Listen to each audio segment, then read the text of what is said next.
présenter Madame Mélanie de Coster, écrivaine belge d'origine, qui est une digne héritière des principaux représentants du genre dans ce pays, Franz Hellens, Jean Rey et Michel de Gelderode.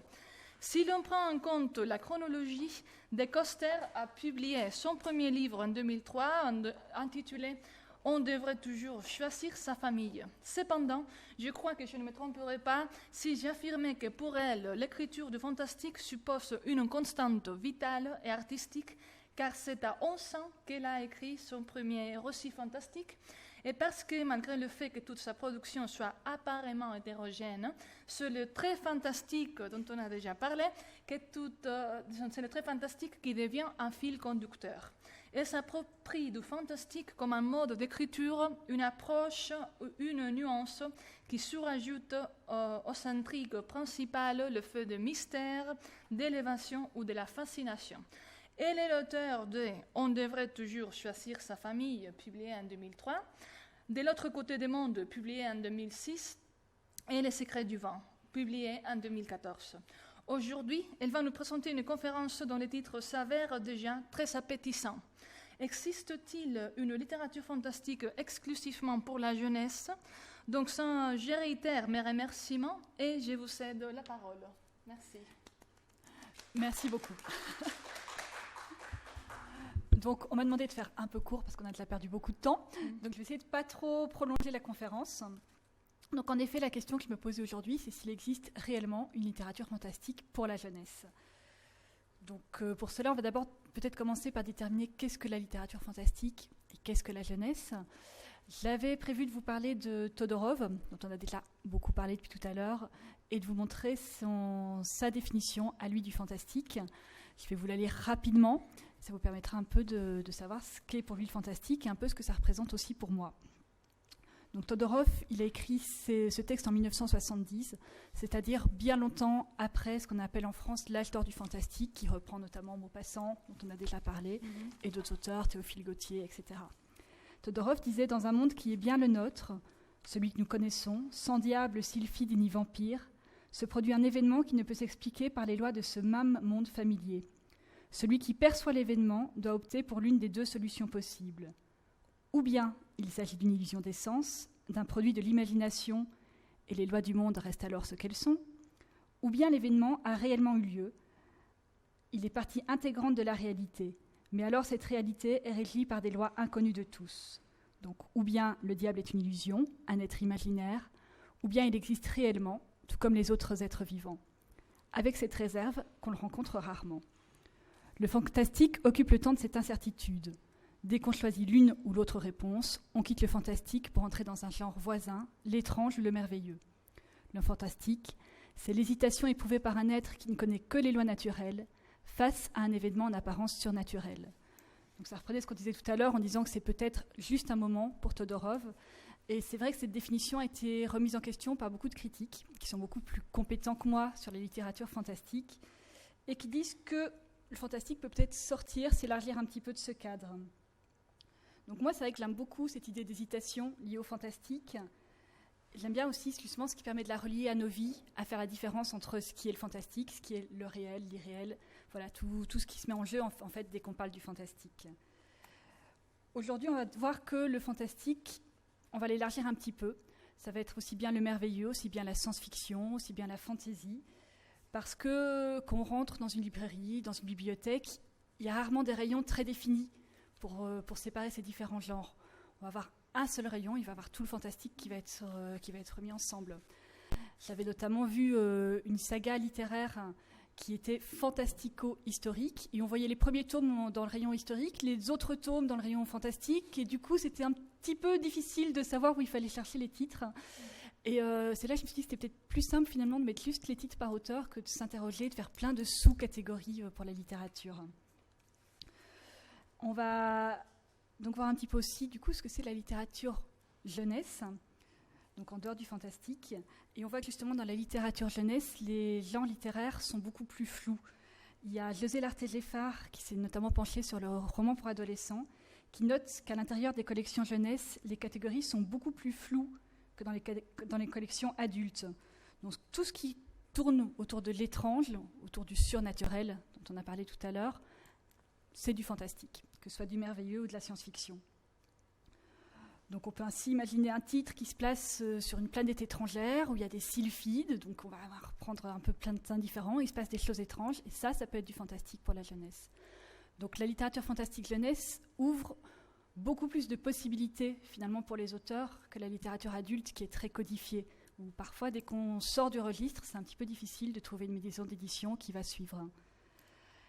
Donc aujourd'hui, il est supposé que vous connaissiez déjà un petit peu la littérature fantastique, on en a déjà beaucoup parlé, et j'avais envie de vous présenter un bref historique de la littérature jeunesse, en sachant que je vais surtout présenter la littérature jeunesse francophone, un petit peu étrangère aussi, mais c'est vrai que je ne connais pas spécialement la littérature jeunesse hispanique, notamment. Donc il faut savoir que le but premier des ouvrages de littérature jeunesse a souvent été l'instruction des enfants.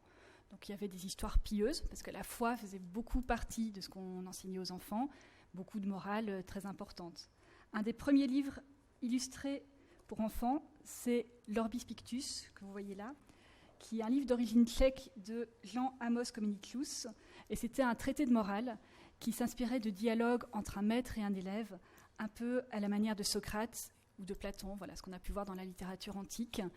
Là, il avait repris ça, ça a été traduit dans plusieurs langues. Il existe en version anglaise, en version allemande, en version française. Enfin voilà, c'est vraiment un des tout premiers romans de littérature fantastique, de littérature jeunesse, qui date de 1657. 30 ans plus tard, on retrouve les contes de Perrault.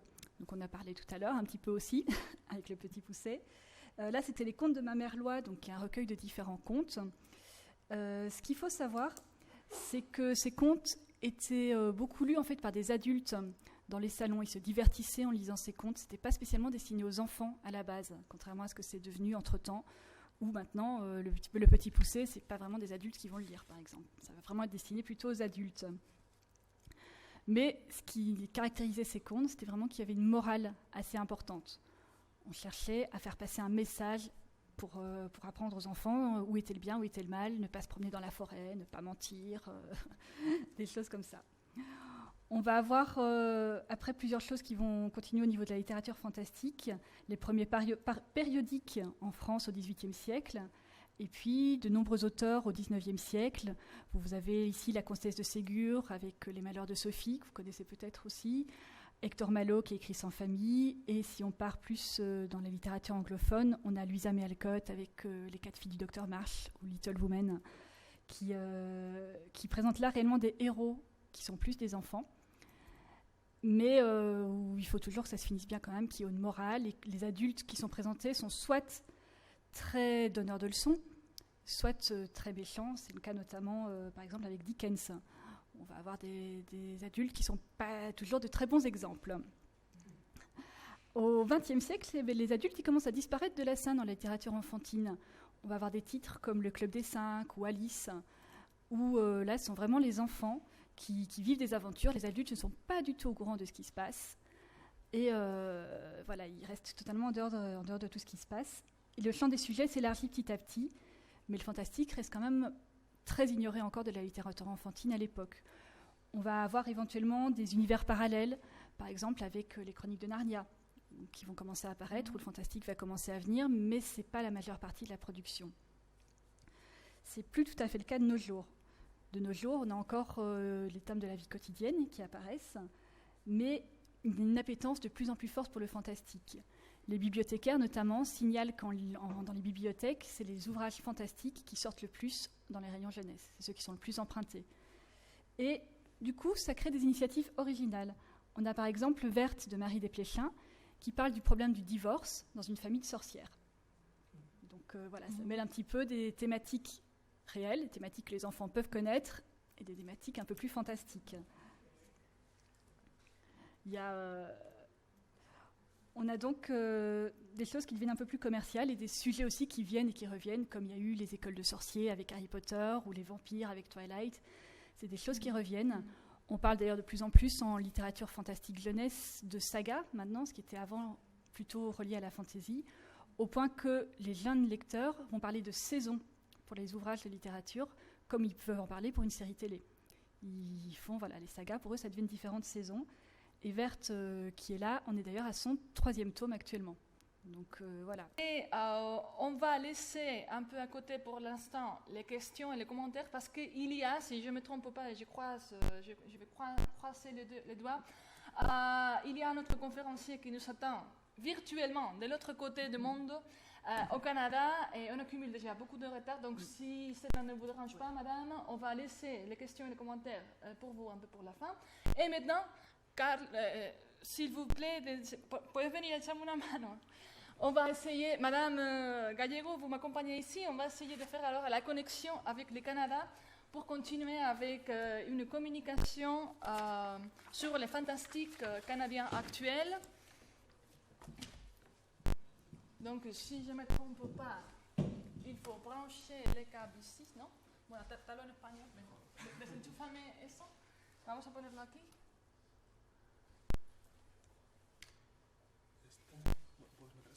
Aquí, ¿no? Sí. Donc ceci, ça c'est du merveilleux pour moi. A ver, donde quepa, no era mi filosofía. Era aquí detrás, ¿no? Aquí no cabe. Pues entonces. Era aquí detrás. Pues sí. Pues hazlo tú, porque yo soy capaz de desmontar el chiringuito. Creo que sí, sí. Ah, pues pruébame. Ah, vale, vale. Como no sabía nada de esto. ¿Cómo se llama? ¿Al revés? Sí. Vamos a ver, ahí. Ahí la... Esa es seguro. Y a mí me suena que era por detrás, ¿sí? ¿Te giro un poco el ordenador? Creo que puede. Ahí está. Ah, no es que estaba preparado para la videoconferencia. Este es el micro de aquí. Y esto iba aquí a un lado. A ver. Vamos a ver si este señor está. Ah, ça va, connecté. Oh, il est là. Il est là, donc voilà. Ça se va. Ça, c'est du merveilleux. Hein? Ça, c'est du merveilleux déjà. C'est une merveille. Voyons s'il est là. Donc, je l'appelle. On continue tout de suite. Voyons, voyons.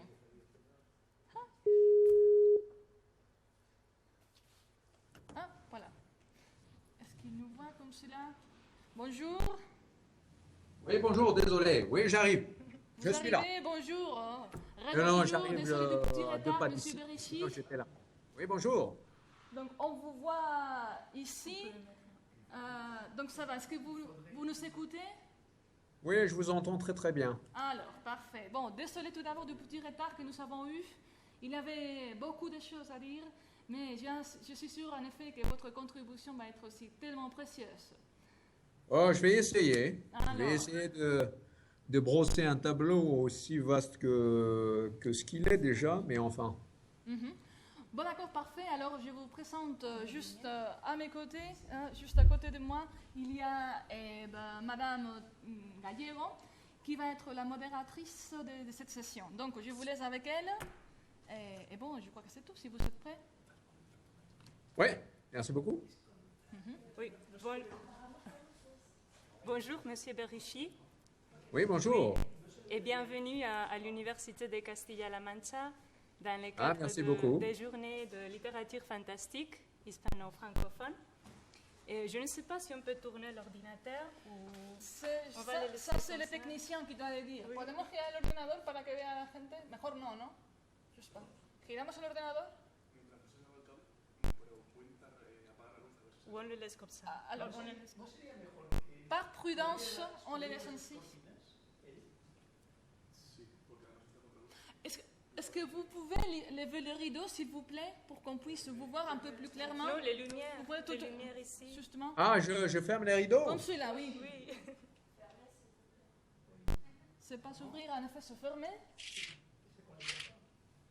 Mais je pense qu'on doit éteindre ces lumières-là.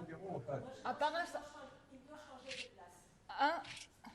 Non, mais ce Parce sont qu'ici, les lumières. ici, on le voit.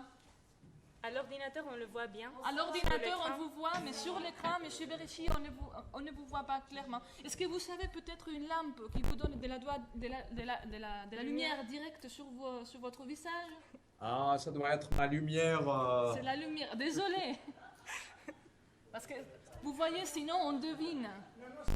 Sinon, j'ouvre les rideaux maintenant. Ainsi se pire. Eh ben, j'ouvre les rideaux. Il faut l'allumer. Il faut l'allumer. On a besoin d'un peu plus de lumière.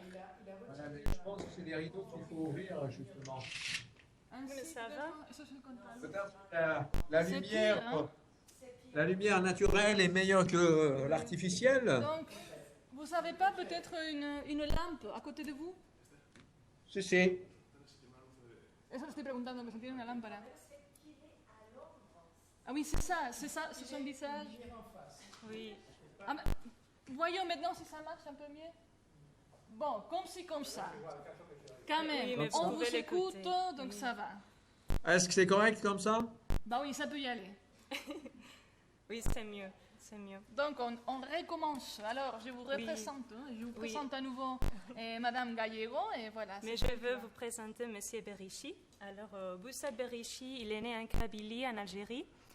Il a enseigné la littérature française et francophone en Algérie, puis en France et actuellement au Canada. Il est professeur à l'Université d'Ottawa.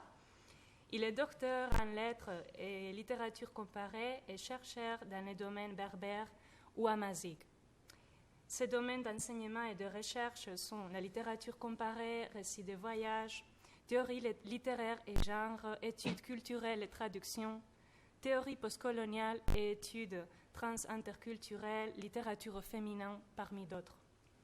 Parmi ses publications, il a écrit les livres Mouloud Feraoun, lecture postcoloniale et transinterculturelle, en 2014, Tamasga, francophone féminin, 2010, Asia Djebar, une femme, une œuvre de langue, en 2009.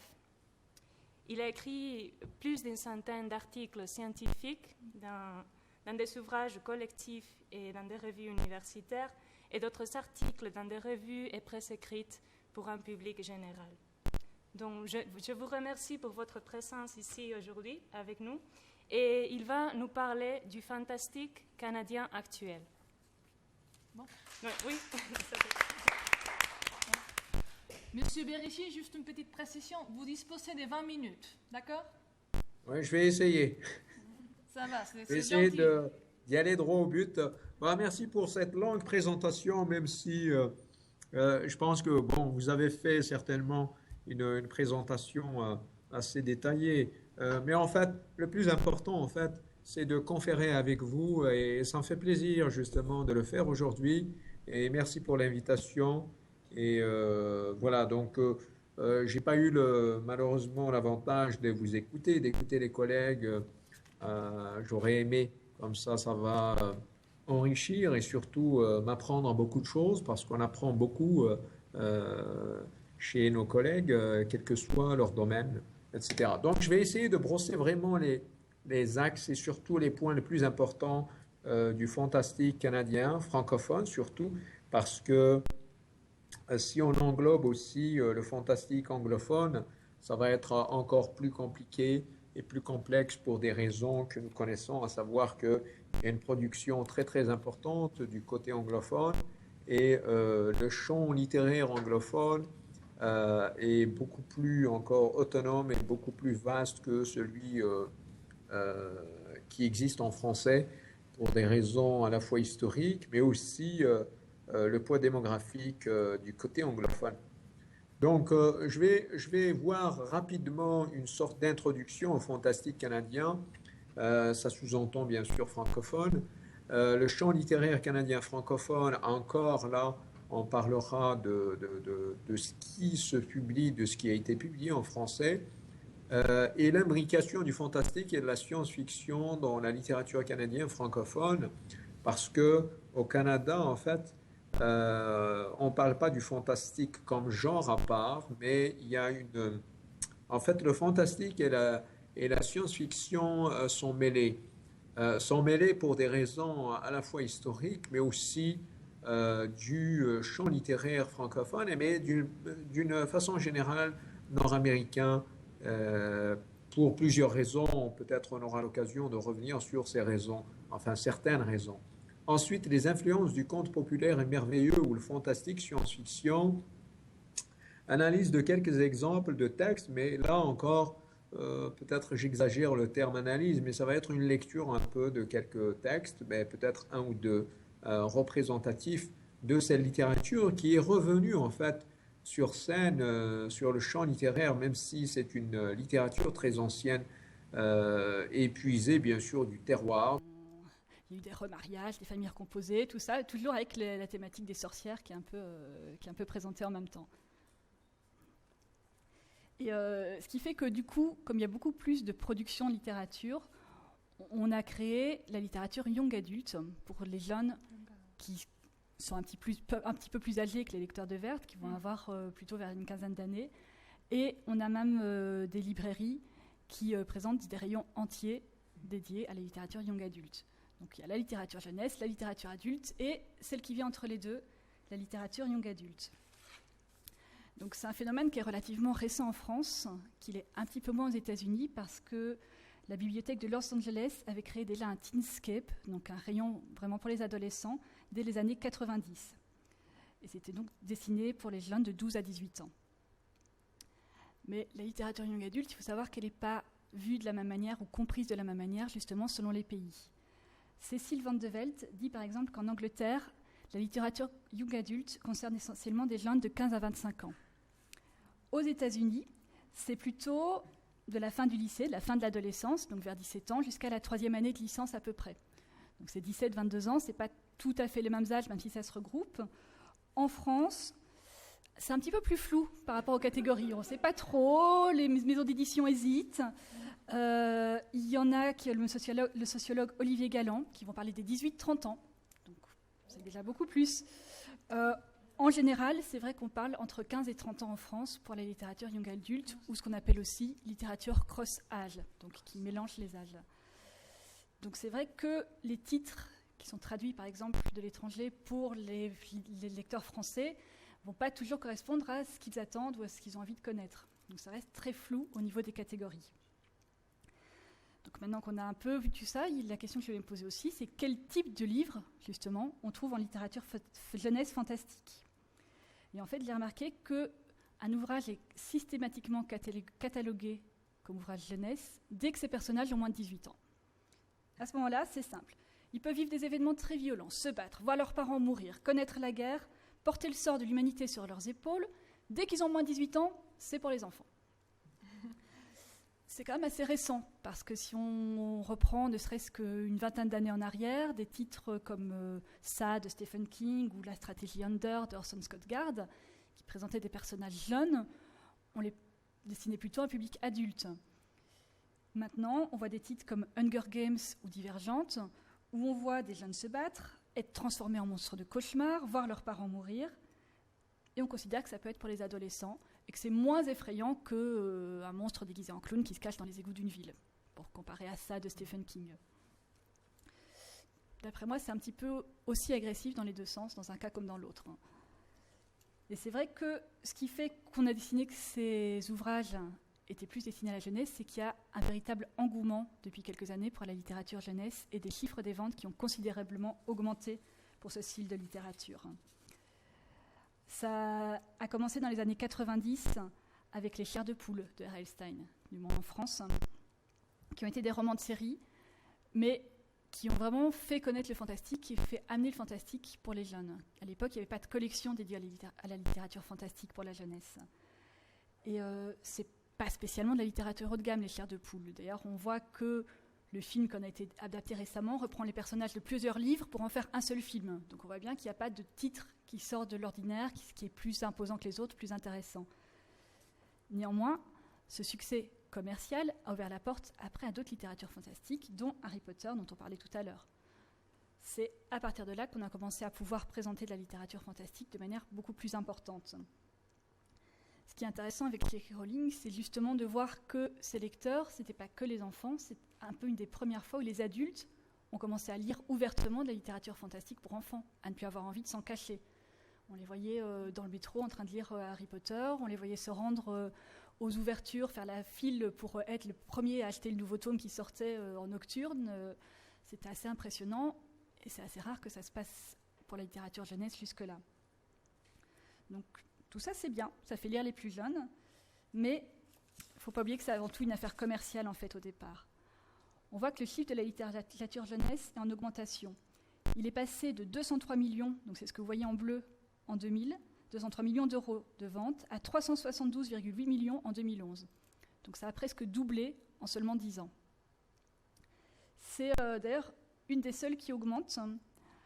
La littérature adulte, donc que vous voyez en bleu aussi ici, la littérature générale, a progressé de 7, a perdu 7,2% en valeur et 4,5% en volume. Donc ça, c'est celui qui est en rouge. Alors que sur la même période, la littérature jeunesse augmentait de 4,3% en valeur et de 0,6% en volume. Donc on voit que si les éditeurs veulent vendre de la littérature, ils avaient plutôt intérêt ces dernières années à vendre de la littérature jeunesse. Et, comme je le disais, c'est relativement récent, vu qu'en 1999, le pourcentage de titres publiés jeunesse en France était de 14,8% contre 27,6% pour la littérature générale. C'est aujourd'hui de 21% pour la littérature générale, donc en bleu, contre 25% pour la littérature jeunesse. Donc ça, c'est un peu des chiffres, mais c'est bien pour montrer que c'est une affaire commerciale, et ce qui permet de dire qu'aujourd'hui, un livre sur 5 achetés, en tout cas en France, est un livre jeunesse. Ce qui est assez étonnant, c'est de savoir qu'il y a des études qui sont menées en France, notamment par le ministère de la Culture, qui démontrent qu'il y a de moins en moins de jeunes qui lisent par rapport aux générations précédentes. Donc ce qu'on voit, c'est que la littérature jeunesse, en fait, est lue essentiellement par des adultes, notamment pour la littérature dite young adulte, qui est censée être destinée aux adolescents, qui est lue majoritairement par des gens entre 20 et 35 ans, d'après des études menées en ligne sur des panels de lecteurs. Donc, les enfants, eux, ne vont pas se fournir dans les rayons pour adultes, de manière générale, mais les adultes vont se fournir en littérature jeunesse. C'est quelque chose qui se fait de plus en plus. Donc, du coup, j'avais envie de me demander ce qui permettait réellement de caractériser un type de littérature. Et donc de voir quels étaient les éléments clés de la littérature fantastique à destination de la jeunesse. Depuis quelque temps, il y a évidemment beaucoup de dystopies. C'est ce qu'on voit beaucoup dans la littérature jeunesse, surtout justement depuis le 11 septembre 2001, depuis les attentats qui ont eu lieu. Et ce qu'il faut savoir, c'est qu'en fait, souvent le fantastique a permis de servir de refuge aux personnes par rapport aux événements qui se passaient autour d'eux. Quand le monde est difficile à vivre, quand le monde est inquiétant, c'est plus facile de pouvoir plonger dans un livre, voir des choses qui sont encore plus inquiétantes, encore plus sombres que la réalité à laquelle on est confronté, et ensuite de revenir à la réalité, de se dire finalement c'est pas si inquiétant ce qui se passe autour de moi. C'est un peu un phénomène cathartique en fait, thérapeutique de la littérature fantastique. Donc elles aident aussi bien les adultes que les enfants à affronter le monde qui les entoure.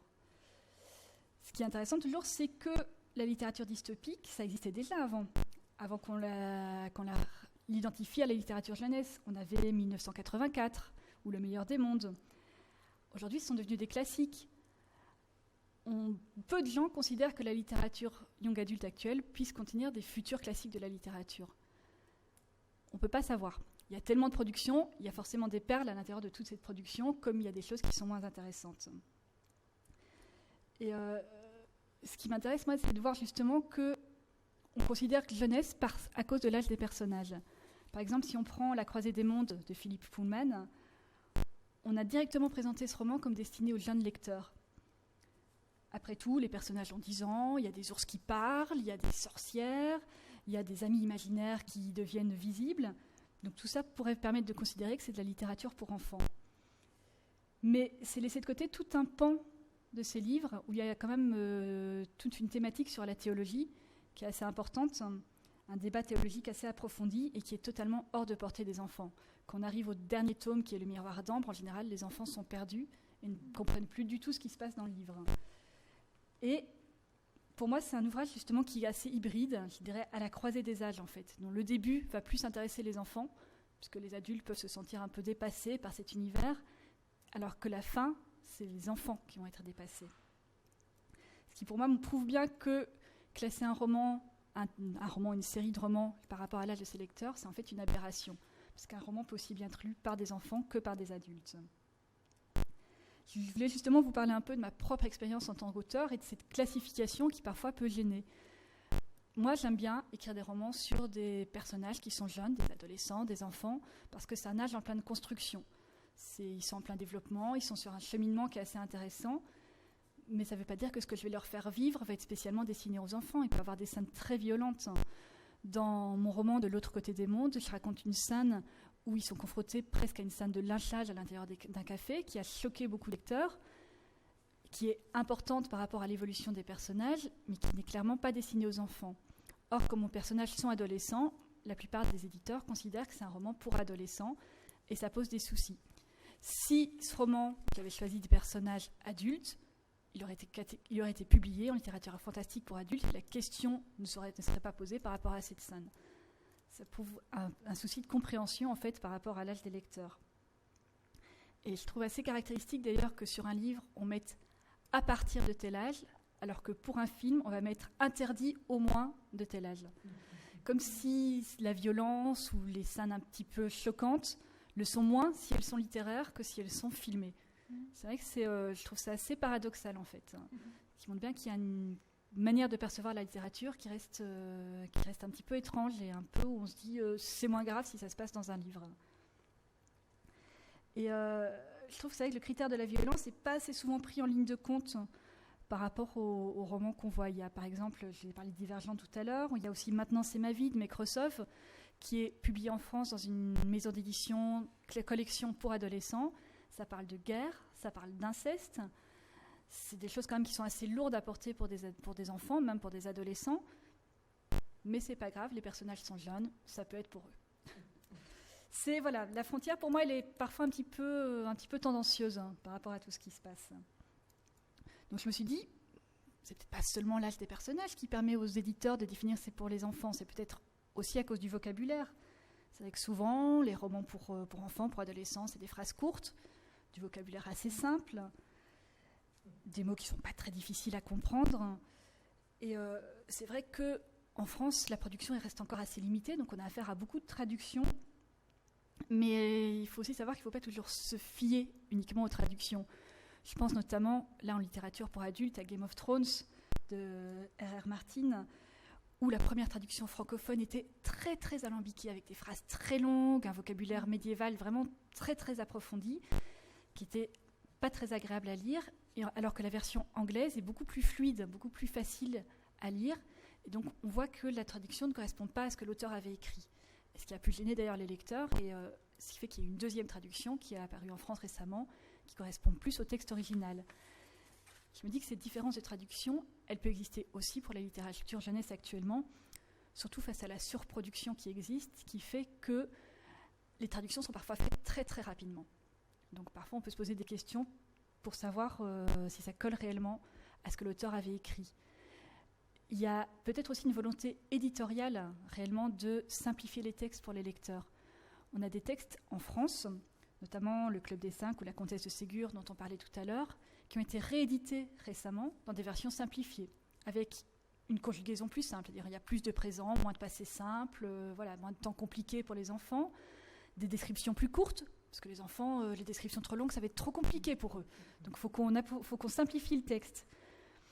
Je me dis que le travail il est peut-être fait aussi sur la littérature fantastique actuelle pour la jeunesse, et que donc parler de vocabulaire trop simple pour cette littérature, c'est peut-être pas tout à fait fiable par rapport aux textes qui existent. Bon, cela dit, il existe aussi des auteurs francophones maintenant de plus en plus, grâce justement à cette surproduction. On a Christelle Dabos, qui a un style particulièrement riche, Fabrice Collin, qui écrit d'ailleurs aussi bien en jeunesse qu'en adulte, qui écrit plein de titres différents, Cindy Van Wilder, qui a émergé il y a quelques années, Pierre Bottero, qui joue avec les codes de la littérature, Timothée de Fombelle, Pierre Pevel. Il y en a de plus en plus, et depuis une dizaine d'années à peine, en fait. Ça, c'est vraiment une grosse émergence d'auteurs francophones qui ont pu montrer que le style il pouvait quand même être un peu plus approfondi que ce qu'on croit être la littérature jeunesse. D'ailleurs, la plupart des auteurs se défendent d'adopter une écriture singulière, une écriture différente, lorsqu'ils écrivent pour les adolescents. C'est vraiment un travail éditorial qui est fait. En France, dernièrement, on a vu la traduction d'un auteur que vous connaissez, Carlos Ruiz Zafón. On a traduit récemment Le Prince de la Brume, donc, qui est un ouvrage pour la jeunesse. Il vient juste d'être traduit en 2011, donc ça reste assez récent. Il a été présenté en 2 collections. Vous avez la couverture de gauche, où c'est une collection jeunesse, et la couverture de droite, c'est une collection pour adultes. Simultanément, ils l'ont présenté dans 2 collections différentes, avec 2 couvertures différentes. La même année, on a vu un titre anglais, cette fois-ci, Les 7 royaumes, pareil, être édité simultanément en littérature jeunesse et en littérature adulte. Là, c'est plus de la fantaisie. On a un brigand au pouvoir révélé, une princesse rebelle contrainte à la fuite, des forces millénaires qui se réveillent. Voilà, c'est des thèmes très classiques. Vous voyez qu'il y a une couverture qui est beaucoup plus sombre et une qui est beaucoup plus lumineuse, alors que c'est le même titre, présenté exactement en même temps. Donc on voit que les éditeurs veulent toucher différents publics en même temps. Et on rencontre plus souvent dans les livres jeunesse l'emploi du présent, un narrateur interne, une plus grande utilisation des dialogues.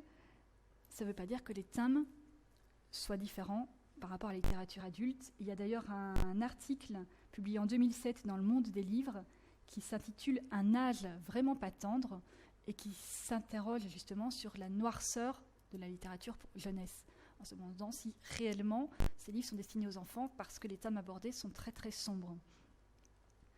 Il y a d'ailleurs des phrases que j'avais envie de vous lire d'auteurs jeunesse et adultes. Donc Virginie Loux notamment, qui dit pour elle « Il n'y a pas de frontières, il n'y a pas de littérature pour enfants.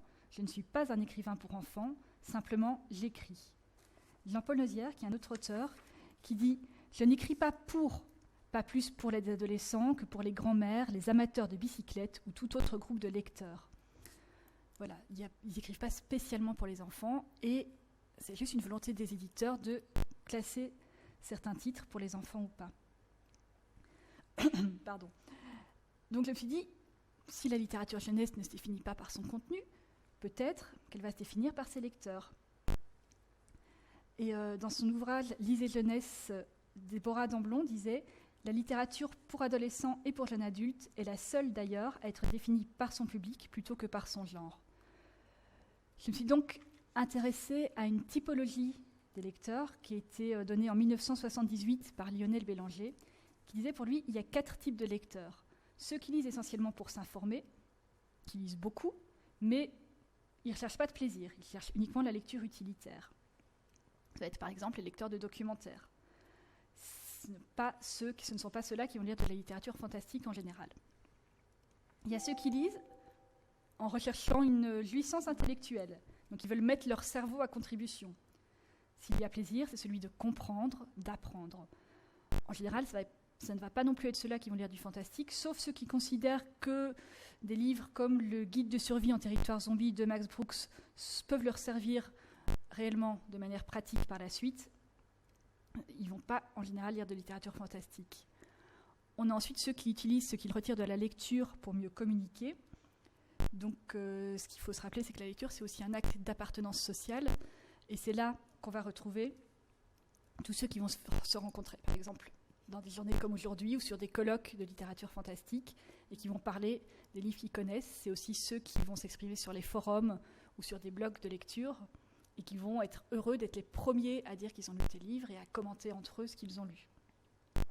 Ceux-là sont généralement très aimés des maisons d'édition qui leur envoient notamment des services de presse en avant-première pour qu'ils puissent faire connaître leurs livres par un effet de bouche à oreille. Et enfin, on a la dernière catégorie de lecteurs qui va plus être les lecteurs jeunesse, ceux pour lesquels la lecture est une fin en soi. Donc c'est ceux qui veulent juste trouver du plaisir, de l'évasion à travers la lecture. Et comme je disais, la littérature actuellement, en tout cas c'est surtout une affaire commerciale, donc les maisons d'édition vont beaucoup aimer les lecteurs communicants, la 3e catégorie, et les lecteurs pour lesquels la lecture est une fin en soi. Je vais me permettre de boire un petit peu, excusez-moi.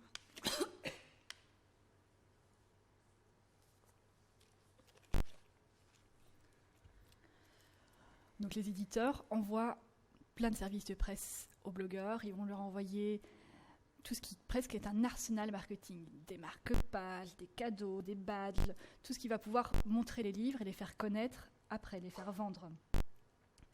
Et puisqu'on parle d'arsenal, on parle aussi de cible, et la cible des éditeurs, c'est pas spécialement les enfants directement par rapport à toutes ces actions qu'ils font. C'est essentiellement des adultes ou des grands adolescents qui justement vont pouvoir communiquer, faire parler. Donc c'est-à-dire les gens qui utilisent Internet, qui sont présents sur des forums, qui ont des blogs, qui ont même des vidéoblogs, donc qui vont présenter les livres sur des channels littéraires qu'on trouve notamment sur YouTube.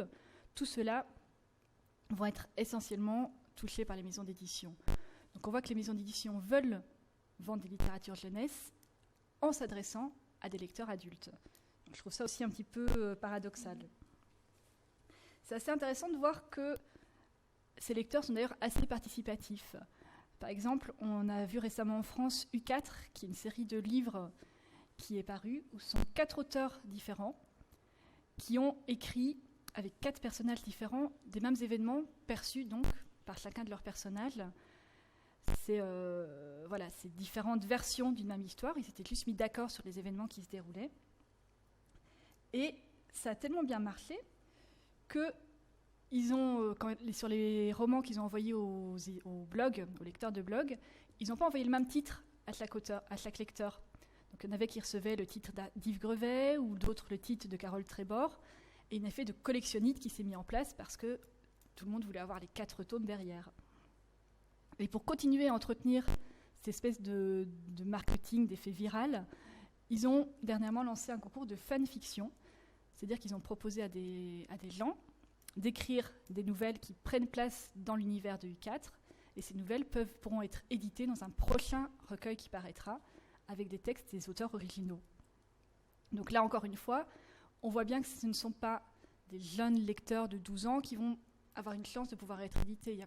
On se doute que le talent littéraire, les compétences littéraires vont être plus partagées par des personnes plus âgées, plus mûres, et que donc les personnes visées par cette promotion concernent plutôt des adultes. Il y avait aussi Endgame qui était paru en France et aux États-Unis, et je pense peut-être aussi en Espagne, qui avait... il n'y a pas la vidéo. Donc en fait, où ils avaient là, par le biais de vidéos, montré un petit peu, essayer de toucher les gens de vidéos un peu à la manière des trailers de films. Voilà, ça se fait, oui. On peut peut-être la mettre ou... Sinon, à la fin, parce qu'il faut avancer maintenant, à la fin, si on a le temps, on revient sur cet aspect. Oui. Et donc, ce qu'on voit, c'est que de plus en plus d'adultes donc, lisent la littérature pour enfants et sont ceux qui sont contactés par les maisons d'édition et qui sont de plus en plus impliqués, donc que ce soit par l'écriture de fanfiction, par exemple comme U4, ou en faisant des cosplays sur des salons littéraires. C'est quelque chose qu'on ne voyait pas du tout auparavant, qui maintenant est de plus en plus présent. Donc, ce qu'il faut se rappeler, c'est que tout ça est assez récent. Comme je le disais tout à l'heure, la littérature fantastique en France existait peu avant les années 90. Les lecteurs à l'époque avaient seulement du merveilleux, donc pour séparer un peu le merveilleux, l'étrange dont on parlait tout à l'heure. Et c'est les éditions Bayard qui ont en France publié Les Chairs de Poule en 1995, car ils avaient identifié ce qu'ils appelaient justement une lacune dans le paysage littéraire français. Il y avait un tirage à l'époque moyen pour un livre qui était de 10 000 exemplaires. Les Chairs de Poule ont atteint les 100 000 exemplaires en un an à peine, par titre. Donc c'était un véritable raz-de-marée au niveau de la littérature. Ça a ouvert donc ensuite la voie à d'autres auteurs, mais dès le départ, c'était conçu comme un produit commercial. Donc il y avait tout ce qui était marketing, mais même au niveau de l'écriture. Il faut savoir que les éditions Bayard avaient le droit de transformer les textes originaux avec une marge de 20%. C'était dans leur contrat. Donc ils pouvaient changer un petit peu, couper des descriptions qu'ils trouvaient trop longues, voire même changer les fins. Ils ont modifié les fins de certains titres. Donc on voit que là, pour eux, le texte n'avait que la valeur commerciale. C'était un pur produit, c'était pas du tout quelque chose de littéraire. Et ça s'est après partagé par la suite sur beaucoup de choses. C'est pour ça que ça revient à ce que je disais tout à l'heure sur les traductions, qui permettent de se poser un petit peu des questions parfois. Et bien sûr, Les Chairs de Poule étaient essentiellement lus à l'époque par des enfants, ce qui n'a pas été le cas des titres qu'on a vus par la suite, dont Harry Potter notamment. Mais le fait que les lecteurs participent toujours plus à l'attrait de ce qu'ils aiment se voit aussi donc, par l'écriture de fanfiction, comme celle-ci de James Potter, qui parle des enfants d'Harry Potter, de Hermione, voilà, ont même eu des enfants. Et il faut savoir qu'il y a donc 3 ou 4 titres qui sont parus actuellement aux États-Unis, qui ont reçu l'aval de J.K. Rowling. Donc elle les a acceptés, elle considère que c'est des suites tout à fait acceptables pour ces titres à elle. Donc c'est de la pure fanfiction qui est devenue quelque chose d'édité. ils n'ont pas encore été édités en français, même s'ils ont été traduits, qu'on les trouve sur Internet. D'ailleurs, on peut les trouver en anglais sur Internet aussi. C'est montrer vraiment qu'il y a des choses qui se passent, et que les lecteurs deviennent acteurs de leur lecture, en fait. On avait parlé de Tolkien, d'ailleurs, tout à l'heure, et son essai publié en 1947, et il estimait à l'époque que les contes avaient été cantonnés à l'univers enfantin par accident. Donc il considérait que ce n'était pas du tout normal que les contes restent liés aux enfants. Et je trouve que on montre de plus en plus des livres qui ne sont pas nécessairement écrits pour les enfants, qui sont publiés pour eux. Et notamment le livre des choses perdues de John Connelly, où vous voyez aussi là 2 couvertures différentes. Donc une qui est plus légère, plus enfantine, et la deuxième qui est plus destinée aux adultes. Et ce qu'il faut savoir, c'est que John Connelly n'a pas du tout écrit son titre pour les enfants au départ. Et d'ailleurs, ça a pris quelques critiques quand il était paru pour enfants. J'en ai sélectionné quelques-unes qui sont justement parues sur des blogs en France, où des gens trouvaient que c'était un petit peu trop violent pour des enfants. Voilà, ils parlaient d'aspects sinistres, de personnages malsains, de scènes gore, avec beaucoup de violence. Et pourtant, les éditeurs n'ont pas hésité au début à le faire publier comme un livre pour enfants, parce que le personnage principal a 12 ans. C'est la seule raison valable pour laquelle ils ont estimé que c'était un livre pour enfants. Donc c'est vrai qu'on peut se demander pourquoi ils ont pris cette décision. Et la décision, elle est notamment dans les chiffres que je vous ai donnés tout à l'heure, c'est que ça permet de toucher plus de public. Ce qui est assez marrant, c'est que ce double label adulte et jeunesse, qui permet donc de toucher des lecteurs adultes et des lecteurs enfants, donc de multiplier les ventes, fonctionne dans les 2 sens. On a Stephen King, dont on a aussi vaguement parlé tout à l'heure, qui avait écrit il y a presque 20 ans de ça, un conte pour sa fille, Les yeux du dragon, qui n'a pas connu un grand retentissement et qui a été réédité dernièrement pour adultes, sans qu'on précise du tout que c'était un livre pour enfants, avec une nouvelle couverture. Voilà, vous voyez sur la gauche la couverture la plus récente et sur la droite la première couverture où on montrait que c'était plus pour enfants, pour toucher toujours plus de public sans s'inquiéter de savoir finalement si les lecteurs peuvent y trouver leur compte ou pas. Il faut d'ailleurs savoir que Le Seigneur des Anneaux, justement, de Tolkien, dont on parlait tout à l'heure, n'avait pas non plus été écrit pour des enfants au départ. C'était de la fantaisie, donc on s'est dit, on va le mettre pour les enfants, parce qu'après tout, des arbres qui bougent et qui parlent tout seuls, ça ne va pas spécialement intéresser les adultes. Et c'est pour ça qu'on arrive à des nouvelles catégories, comme la littérature young adulte, qui permet d'avoir des ouvrages qui sont un petit peu à la croisée, en fait, à la croisée des genres, à la croisée des âges. Et moi, je me demandais finalement, en tant que lecteur, nous-mêmes, quel intérêt on peut trouver à lire de la littérature jeunesse, vu que c'est ce que nous faisons. En tout cas, moi, c'est ce que je fais. Et j'interdis quiconque de dire que je suis vieille. Donc, c'est vrai qu'on peut considérer qu'un album, finalement, ça va peut-être être moins intéressant, ça va moins nous concerner qu'un gros roman. Et je trouve que, par exemple, dans Max et les Maxi Monstres, on a tout ce qui fait l'essentiel d'un bon roman. On a un début avec cet enfant qui est un petit peu boudeur, qui grogne, et puis qui va rencontrer un univers totalement fantastique, qui va revenir chez lui, ça se finit bien. C'est finalement tout ce qu'on peut trouver dans un livre fantastique, mais en version réduite. C'est comme une nouvelle, en fait. Pour moi, les albums pour enfants peuvent être considérés comme des nouvelles d'auteurs fantastiques. Et finalement, il ne faut peut-être pas s'arrêter uniquement à la couverture ou à la longueur des pages pour sélectionner un roman. Et pas juste se dire que parce qu'il y a une couverture pour adultes, c'est beaucoup mieux que s'il y avait une couverture pour enfants. Donc je trouve que dès qu'une histoire a le pouvoir de nous emporter, finalement, elle a toutes les chances de pouvoir nous plaire, sans qu'on doive autant se poser de questions et sans qu'il y ait ce snobisme un peu culturel de dire c'est pour enfants, donc ça ne nous concerne pas.